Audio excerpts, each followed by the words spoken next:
Shalom Mishpaka, which means family. Today I am inspired to give to you my testimony of how this life that I have lived has broken me down, has manipulated me, has beat me up, and how I was in transgression and in sin all my life, and how I came out of it all by the saving right hand of Yahusha Ha Mashiach, our Messiah, our King. And I want to share this with you, hopefully in one part. It may take two. But I want to encourage you to watch the whole entire video so that you can get the whole testimony and story. You see, I was brought to tears, but in those tears, I was healed. I was given a new heart and just changed. And if you listen to this story, you will understand how this all come to be. But before I tell you how Yahusha touched me, healed me, and came into my life, I need to start from the beginning and just share with you the whole story. So with that, I bring this to you from this Smith River, close to the area where we call Jedediah. I like that it's named Yah.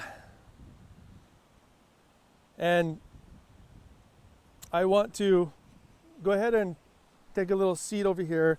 I hope you can hear me, because it is a little breezy and noisy with the water. So what I'm going to do is use this microphone, and I'm going to try to not move around too much so that you can hear me. So my story starts in a little town in Northern California. I grew up around these areas where there was camping and beautiful forests. And I believe that it was a relatively, good Tav upbringing.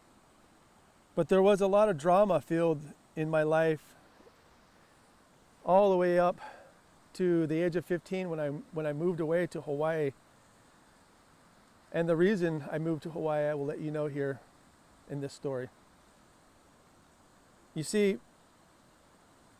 when my parents got a divorce around the age of 5, when I was around 5 years old, my siblings and I, my older brother and my 2 sisters, were a little unhappy with this, because I should say my 3 sisters at that time, because we soon had to deal with another man in our lives, which was not our real father. And soon found out that this man, my stepfather, was very abusive. He seemed to be, all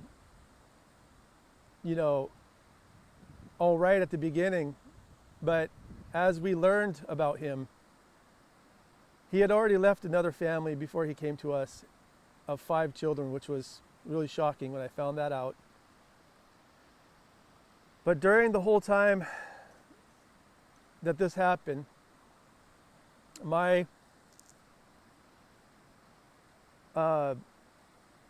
family was just always in fights between custody and I lived with my mother at the time, but we would visit my father because of the divorce agreements.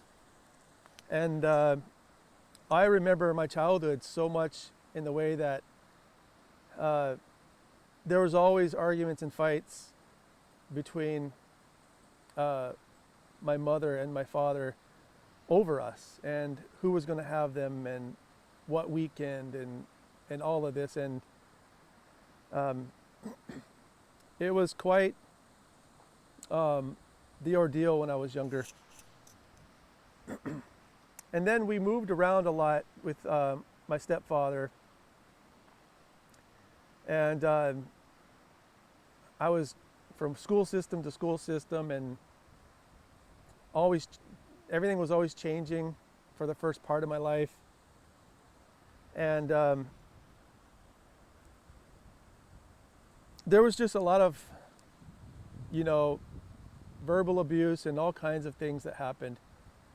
We were upset at our mother because she seemed to put her relationship with my stepfather sometimes above us. We felt we loved her, and we just slowly started to see the truth about the situation, So fast forward a little bit, when I turned 14, 15 years old, there was an incident where my older brother, me and my stepfather were fighting one time, and it was really my stepfather and him fighting because he was older. And it turned into a real fight, with belts and fists and all kinds of things, and just I don't remember too much from it, honestly, but I remember it was blood all over my shirt. I think my brother, got hurt. But I remember jumping out of the window and running to my father's house, my real dad's house, which was in the same town. And I remember when I got there, he was not pleased to hear what had just happened. And he made his way over to try to find this man, my stepfather, but he did not because he had left temporarily, I believe. And this started in my life a real continuation of the fight, and it got even worse because now I had this conviction that I wanted to live with my dad, and I wanted to be away from my stepfather, which meant that I had to be away from my mother, which was very much at the time not happy with that. She wanted it her way, and she did not want me to be away from her like any mother would. But I was old enough to make my own decision, I believe. And this started a big fight. And I have to tell this story because this is how I came to move away from this area. You see, my dad was in the process of moving to either Idaho or to Hawaii. And he had lost his position at a mill that was here doing heavy equipment operator because the mill was closing down.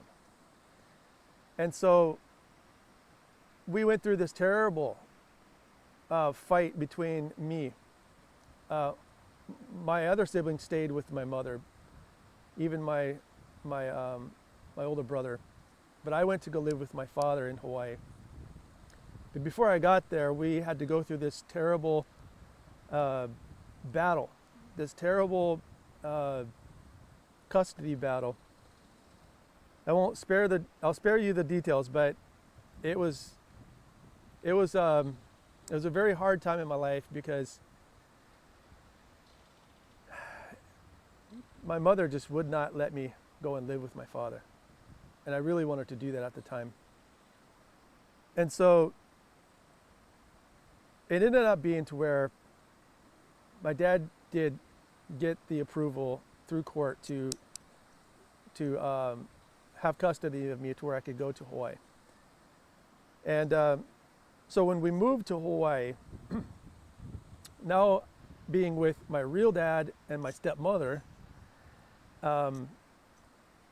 I was so happy and,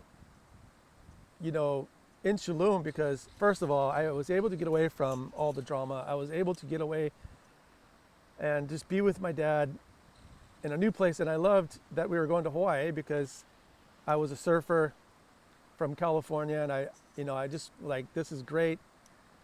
And when we got there, we lived in one side of the island, which was Hilo. And then we ended up moving to the other side of the island, where on Kona side, where by Ka'u, where we ended up buying, he ended up buying some property, and then we started to build. We started to build a home there. And I was learning so much from my father, because he was like a jack of all trades. He if he didn't know it, he would learn. And he started to learn how to do these things, and he was already a woodworker. And so in this process, I was my 9th grade year, my freshman year, I went to 3 different high schools, and started to realize that my parents didn't really like the schools in Hawaii that I was going to, because there was a chance of, a lot of fights. And I was the as they call it then, the haole, right? I was the non-local guy, and so it was a little tricky for me to get in with everyone there and be part of the locals. And I eventually did, but my dad was working at a cabinet shop at the time, and what happened was he told me, hey, if you want to work at the cabinet shop with me, you should apply, and then you'll learn some stuff there during the summer.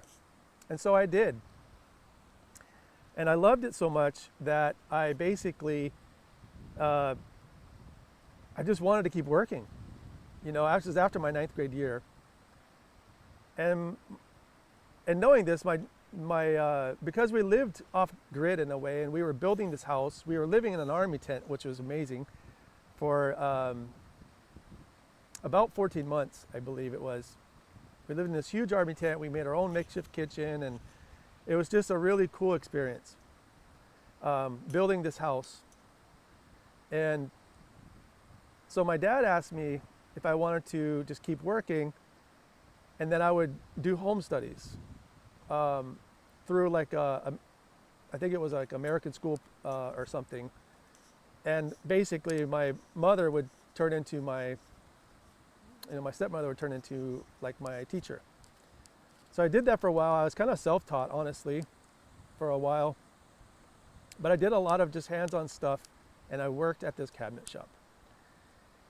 Now, this cabinet shop was really amazing because it had all the tools. It was the biggest cabinet shop there in that town. It was really custom. And there was a gentleman there that was the foreman. He was a Swiss-German guy. He was a master craftsman. He was a little rough around the edges, but I was able to learn so much from him. How to build entertainment centers and all these kind of things. And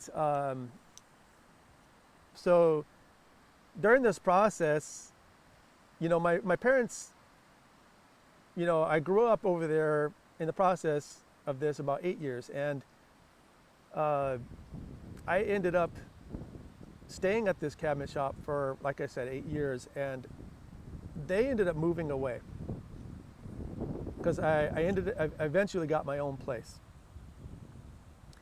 And so the reason they moved away was because there was some things about Hawaii that were not working out for them. but I fell in love with the place, and I ended up meeting my wife there, my future wife. And that's the story that I'm going to get into here pretty soon. So in this process, you know, of staying in Hawaii, and finding myself there, I just felt so free because, you know, I had my own place and all these things, right? And I remember the first time I met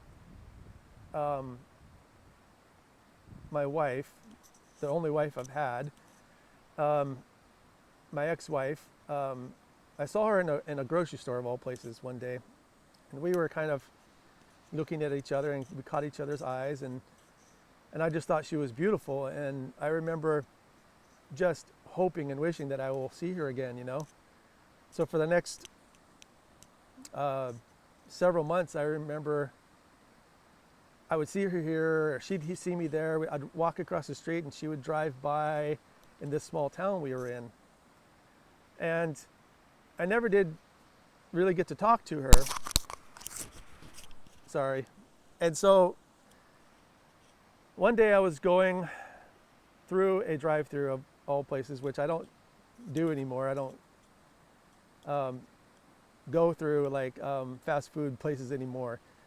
But we were going through this fast food place, and she actually happened to work there. And so she noticed me and she said, "Hey, come in and get my number and we could talk," you know. And I was like, "Oh, awesome." You know, I finally found a way to talk to her. Well, long story short, we communicated for a while, and when I got around to it, we started dating and everything, and then I was introduced to her family, which her father was a police officer. Just fell in love with her family. It was like I didn't have my family over there anymore, so I was like kind of adopted by theirs, you know. And so she was a Puerto Rican, Hawaiian, and Portuguese girl that knew the island very well. She was raised there. A beautiful girl, but I didn't know too much about who she was inside.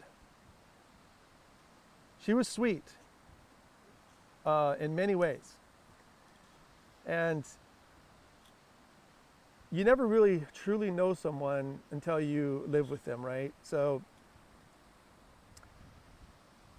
during this time, about 2 years before we got married, things were pretty all right, pretty great. And then once we got married, because we actually had our first daughter before we got married, and she was around 10 months, I believe, old when we actually got married. And so I never wanted to get a divorce ever in my life, you know. And so when I proposed and got married to this woman, I was like, this is it. Like, I'm gonna make this work no matter what. I know that I went through a divorce with my parents, and like, I don't want that on my children. I don't want my children to have to go through all that, because it's the worst thing for children to have to go through a divorce. But during the beginning of even the marriage with this woman, she showed some signs of being unfaithful. And there was one instance where I was at work one day, and she had my vehicle, and I was with my friend at work. He had his vehicle that he picked me up.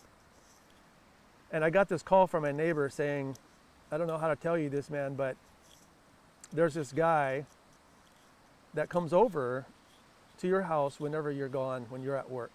And he's with your wife and your daughter. And he stays there quite a few hours. And not only that, this has been going on for like 7 or 8 months." I was so devastated and just shocked and broken that this woman that I loved was cheating on me and being disloyal to me. It crushed me. And I sped home to try to find them together, and they were gone. I was thinking that they were home. She was home with my daughter. Now, what was really disturbing this time, everyone, is that she was actually pregnant with my son.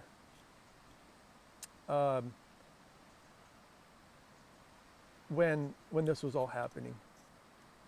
So immediately I thought, well, if she's doing something, does this mean that this could possibly be his child? Which just, really, really hurt my mind to even think about. Here I am married to this person, and everything in the public eye, everybody thought our marriage was perfect, And on the outside, it might have looked that way, but it wasn't. I do believe she loved me. I loved her. But she was getting a lot of attention. And she, I felt, didn't know how to deal with it. And she made some bad decisions, really. And so,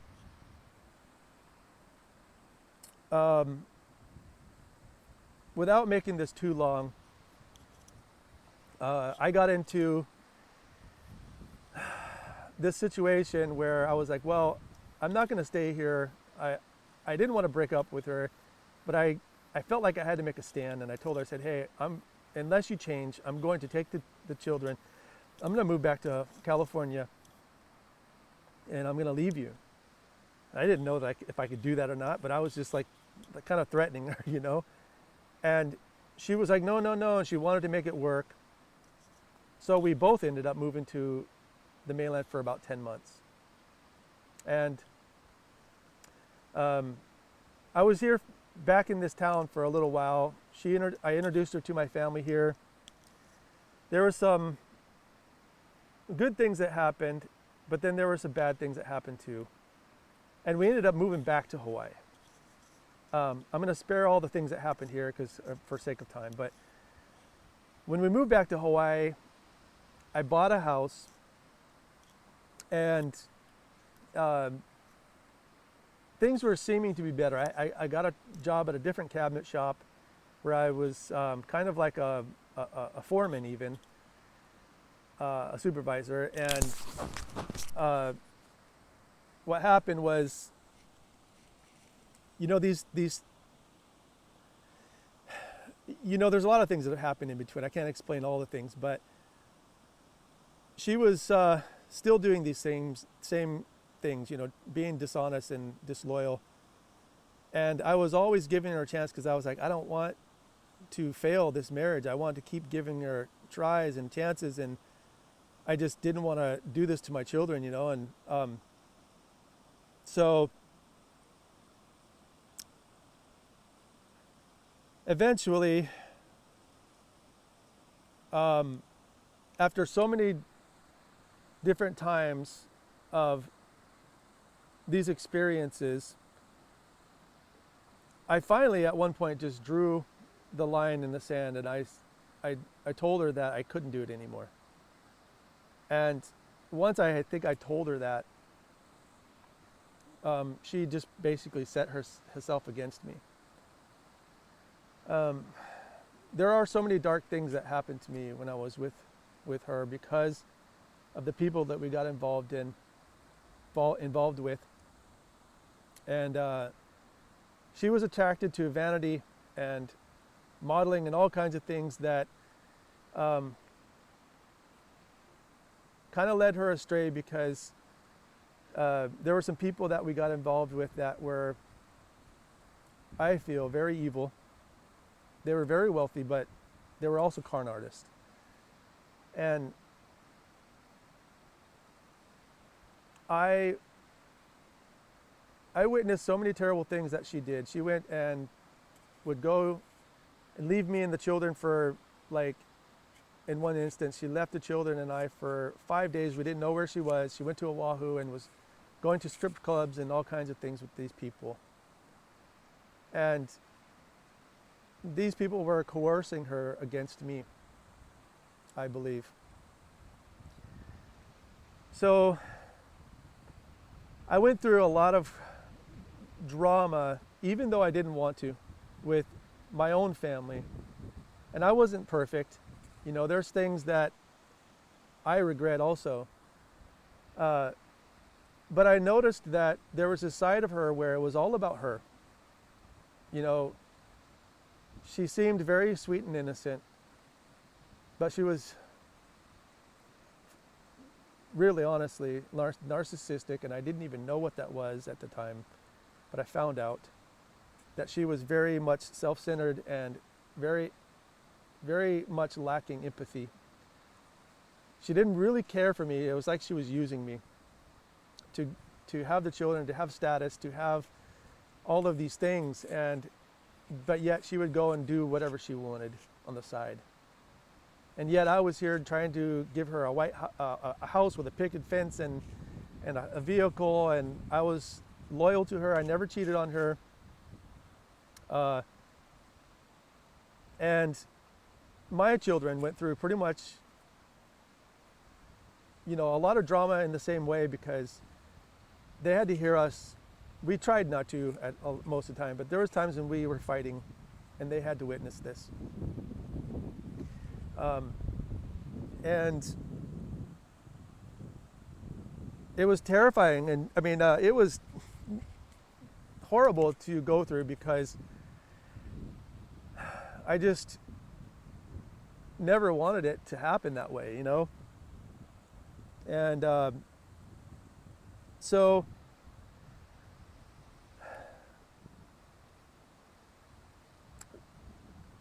we ended up getting a divorce, which took quite a while.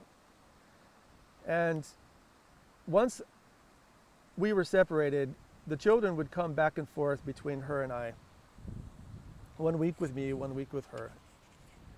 It was actually working out okay. The children were happy. I was happy. She was happy. For a while. And we even, you know, would do things and meet, you know, with the children at certain times at events and things. When we did sport events, I don't endorse or do sports now, but and it was somewhat civil. But what happened was she started to turn my children against me. And around the time that my daughter was between 16 to 18, I started to see a change in my daughter, even because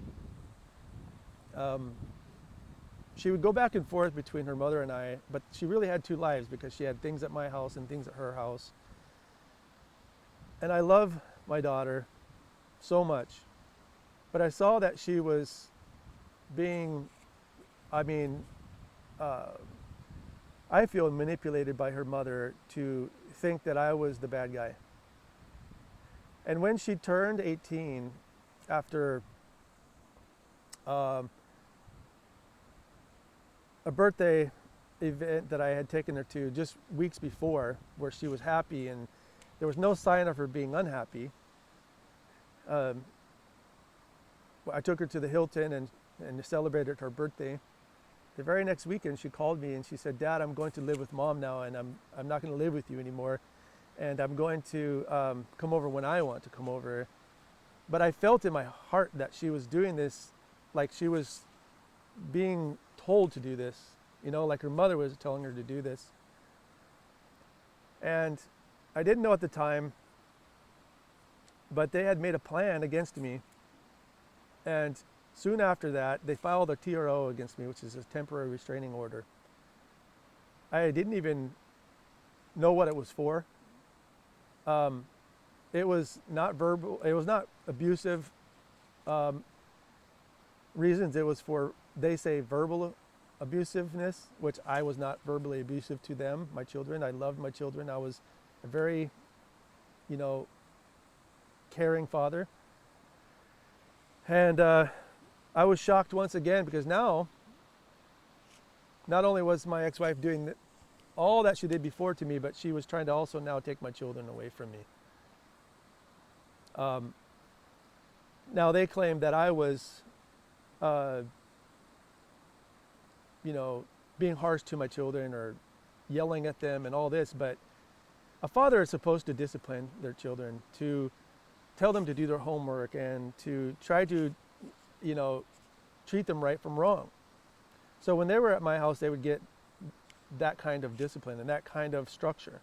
But when they were at their mother's house, they would basically just be able to do what they want, and they had more of a friendship with her, but not really like she was the mother. They were kind of left to be sometimes in their rooms, and I don't know all the details, but it was really disturbing because I loved them so much and everything was working out so great, and then all of a sudden it just changed. They just all of a sudden hated me, or not really hated me, but they just were like against Dad, and I didn't understand why. So they ended up filing 2 TROs against me, but luckily, through the process of going to court, they were thrown out, and I agreed to give her custody at that time because the children wanted it. I didn't want to fight with her over it. I think my daughter thought that she won this battle, but it's not that case. I basically made a deal with the attorney, and what happened was the judge saw that I was just being a father. I wasn't being abusive. He threw all that out and basically did away with the temporary restraining order. I think that was really just her way, because her dad was an ex-cop at the time. That was my ex-wife's way of like, well, I know that I got to get something on him, and then I will be able to win in court against him, And so now I was the abusive bad guy, right? I was the one that, my children just didn't want to talk to anymore because of what she had put in their heads. This crushed me so much. And I basically, I struggled for a long time because I didn't have them around. And I had to find myself again, And there's so much more to this story. And I know I'm taking quite a long time with this testimony. But what really I learned from all of this is that she really was, trying to pin my children against me. And I really didn't understand why. But I felt that she felt guilty for the things she had done possibly. But she just wasn't about trying to come to terms with that. And so any opportunity to paint me as the bad guy, I think she was, just going to take it, and that's exactly what happened. Now, the next part of this testimony is that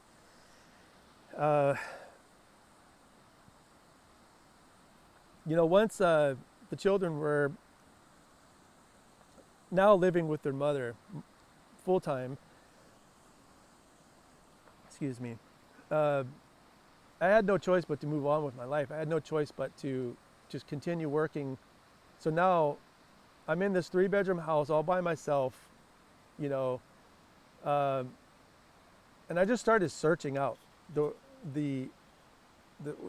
word, and I started searching for what the truth of this world really is, and why I was always going through so much trauma in my life, going through this custody battle when I was younger with my parents, and then having it repeat itself with my own family.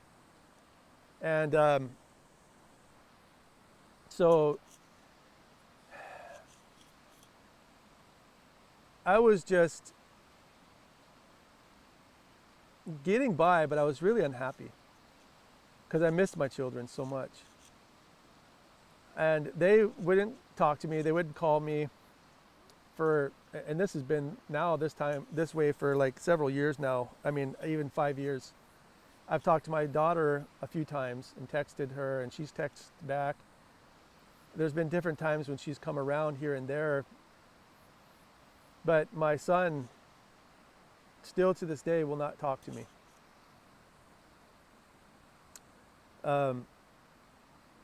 So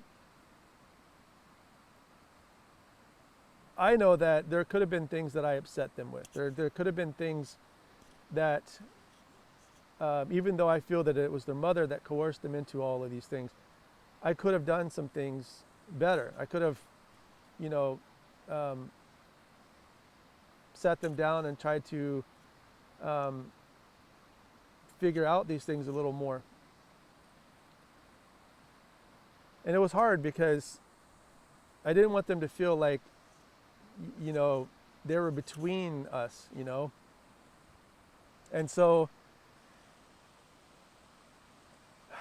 the next part of this testimony is really when I started to awaken to the lies of this world. And I just started to realize that, there's just so many issues, right, with things in this world. And it was around the time, actually, of 2019, 2020, when the COVID and all that stuff happened. And I started to really be in the scriptures and start to study. And I was really searching and seeking for the truth in the Word. And there was one evening, and this is where it all changed for my life. There was one evening when I was having a massive migraine headache, and I couldn't get rid of it. It actually was, I think, about 2 or 3 days. And I was just in pain. I wasn't afraid of the things that were happening on the news, with all the lies of the media saying all these things about, we must cover our faces and we had to take this thing in our arm, and I never did any of those things, and I didn't agree with it because I knew that it wasn't for me. So during this time, I remember going to my kitchen, and I was just struggling with this headache. It was so painful. I could barely bear it. It was a migraine like I had never had before. And I was drinking some water, and I just knew the name of Yahusha at that time because I was studying the Hebrew, and I was learning that our Messiah's true name is not Jesus. I was learning that it's actually Yahusha. But at that time, I was still using both names because I didn't know the difference of, that they were actually separate. And so I started calling out in his name. And I just lifted up my hands, and I asked him, and I asked him to come into my life. And I was like, basically giving up and saying, I don't know what to do. And I have sinned, and I have done so many things wrong. And I was just calling out to him and asking him to heal me of this headache, to show me the way to go and to help me. And at that time, just as I was praying, everyone, I felt this tingly feeling all down my neck. And I instantly felt this release, like I had been healed. And I was so amazed, I started crying instantly. I took a few steps back, and I just was amazed by what had just happened. And I I felt the presence of the Ruach Ha Qadash, and my headache was gone. I mean, it was completely gone. And I was still tearing up so much with the Ruach Ha Qadash upon me. I felt that I had this encounter with him. I sat on my couch for 10-15 minutes just tearing and crying so much. And I felt the mercy of him. I felt the mercy that he was truly there for me. And I felt healed. I'd never felt that way before. It was so amazing. I can't even explain it fully. It was the most amazing experience. And here I am crying, a grown man on the couch, and at the time I was dating another person after my divorce, and my girlfriend at the time came home, and she was sitting down with me, and she's like, "What's wrong? What's going on?" And I was like, "Well, you know those headaches I was having?" And she's like, "Yeah." And I said, "Well, I feel that I was healed. I prayed, and I was relieved of this." And I was still crying. I actually, before I even told her, it was like another 5 or 10 minutes. I just couldn't even get the words out because the Ruach Ha Qadash was so strong upon me. I couldn't even speak. But when I finally got the word out to her, what had happened, I just felt so cleansed. I felt so free. And she was amazed because she knew that I had been searching for answers. I had been searching for Yahusha. I had been searching for our Messiah, our Mashiach. And she knew all the things that I had been through with my children and all the things that I had been through when I was younger. And it was such an amazing time, everyone. It's really when I was changed. I feel that at that time, not only was I healed of my massive migraine, but I felt that he cleansed me. I felt that he renewed my heart and gave me he set me on the right track. And from that point on, I really started to read the word and understand it finally. I was just soaking up the word of Yah like so much. And it started to make so much wisdom, so much sense to me. And during this time, I was wondering if there were other people like me out there, you know, during this time of all this madness that was happening on the media about the China thing, you know, the virus and all that. I was wondering if there was people out there that were seeing the lies of this world, that were searching for, you know, the truth, and that were questioning things, that were, you know, like-minded like me. And so I went on YouTube and I started to watch, you know,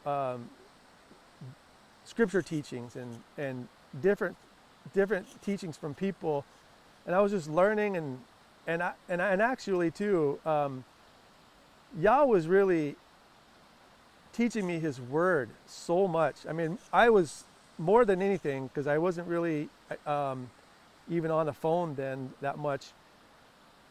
I was just reading the word so many hours of the day. I was just soaking in the word, right?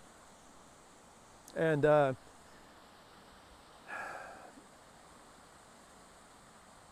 still being in Hawaii, I missed my children, and I realized that I needed to remove things from my life. I needed to change some wrongs in my life. I needed to get rid of some things and some habits that I had. And so I had this habit of, at the time, looking at pictures on Instagram and things. And a lot of times there were, people in bikinis and all this kind of stuff. And I got convicted to just get rid of this app. And then eventually I just said, you know what, I'm going to get rid of the whole phone, because I thought the phone was even wicked at that time. And I got rid of my TV. I didn't want anything to do with social media or anything. And Yah he just started like cleaning house in me. He just really started cleaning me and showing me to be set apart, to be really Qadash, right? That journey of being Qadash, which is I'm not even going to say the word. I hope everyone knows what Qadash means. But it was so amazing because I felt like a renewed person, right? And it truly was, I think, the most amazing thing that ever happened to me. And this story continues. This story continues into the second part of my video I think I will do. But before I end this part of this video, I'll just end with a few things. I have made wrongs, everyone. I have done things in my life that are not right, but I have repented of them. I have been shown them, and I have repented of them. And that's what this journey is all about. That's what this walk is all about, is to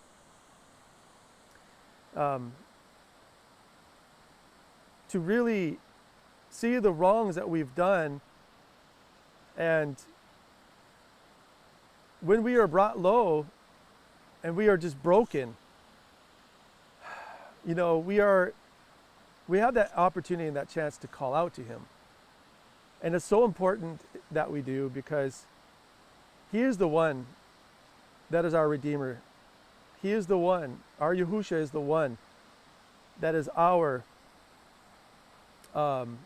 Maker. He's the one that will help us. He died and laid down his life to take away transgressions and our sins, so that we would have a way out of this, right? To be set free from our transgressions. And it's the most important decision I made in my life, to accept him into my life, because I really do truly feel that when this happened in my kitchen in Hawaii, he was calling me. He was calling me. And at that moment I started praying for him. He was already there. He was always there. And he healed me in such a way that it just completely changed who I am. I feel that he made me into a new man. Completely into a new man. Because there's things that I have done, even with my ex-wife, that I regret. But I know that he has forgiven me for these things, and he is able to wash away all these sin, hata, all these things that we have done. If we truly believe in him and we just ask him, seek him. And that is why I wanted to say before I end this video is that it's all about as it speaks in the scriptures. Those who keep the commandments of Yah and have the testimony of Yahusha. And that is what he made me to do and to be. He made me to keep the Sabbath and to keep the commandments, and to honor him and to follow his Torah. He made me to understand that the law hadn't been done away with, that he made me to understand all of Scripture. And I'm still learning. But now I have a relationship with him. And I'm trying to heal myself. And I'm trying to do what's right to all the people that I've had in my life. And I think I will end this first part here pretty soon. And I will try this next section. I will try to share some scriptures and some things that happened to me that I feel everyone is going to think is so just amazing when you hear the things that have happened to me. After I basically came to the truth, I actually was attacked even after that by the enemy. There was all sorts of things in my learning. There are all sorts of things that happened to me. All these challenges, all these snares that the enemy set up for me. And it truly is a narrow path, everyone. It truly is a narrow path because we can make the wrong steps. We can make the wrong steps and go in the way of our own will, in our own desires, our own ways if we're not careful. And I did that a few times in this walk. And I'm not happy about it, and I repented of it. I made some major mistakes even after I was brought to the truth. But I want to show to you that if you stay in him and you truly love him and keep his commandments and you walk in his ways and in his precepts and in his statutes, and you desire to listen to him when he wants to correct you, and you learn how to hear his voice, you will do well. And I pray that everyone will do this, because it is all about us getting to the end of this and saving our crowns, right? Not destroying them by failing, but by walking this path out with Yahusha, so that we would be able to partake in the tree of life, and to be in covenant with him, to be at the marriage supper of the Lamb, and to truly be one, Ehad, with our Most High, through his Son, Yahusha Ha Mashiach. And so with that being said, everyone, this is getting close to about an hour. And I know that there's some parts in this story I wish I could tell more about. And I think I could do that at another time. But I wanted to share this first part with you because it really paints a picture of how I grew up, and then when I came to him, and when I was healed by him, and how I was set free from all the wickedness and the troubles that I had gone to up to that point. And after that, there is even more just really interesting things that happened to me. But for sake of time, because I know that it's hard to upload these videos if they're too long, I'm going to do another section. And I hope that Yahuwah will give me, by his Ruach, he will give me the words to speak in this next video, and even now, to really paint a picture of the conclusion of all of this. The conclusion of all of this. So, to all of you out there, my children, if you're watching, to anyone that I've ever been involved with, I love each and every one of you. I forgive each and every one of you. And I ask you that you would forgive me for anything that I have done wrong in your eyes. We are to love our neighbor as ourselves. And we are to honor our Creator and put him first with all our heart, soul, mind, and strength. And I want to encourage each and every one of you to just really evaluate yourselves and share your testimonies, and to continue in the Word and just draw near to him, because he is life. Yahusha is life. The only way. He is the way, the truth, and the life. There is no other way. And I am so grateful and thankful that he has humbled me. He has made me to want to correct these things in my life. And he has done all this work for me. But I'm going to love him in return and follow his commandments and honor him all my days. So that being said, everyone, it's starting to get a little dark here because the sun is on the other side of the mountain. But please join me for the next part of my testimony, which I will put out soon. And I just want to make everyone realize that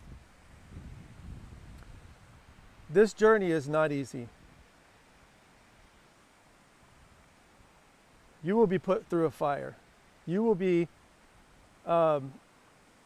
beaten up. You will lose many battles. But if you hold on and endure to the end, you will truly have salvation. Yeshua, which means salvation. Yahshua. Yasha, excuse me. So, in the name of Yahusha Ha Mashiach, I just thank you for being here with me and hearing this testimony. And I look forward to finishing this in the second half. And I hope that this inspires you in some way. Thank you, and I hope you have a Yapah day, a beautiful day. In the mighty name of Yahuwah, Shalom.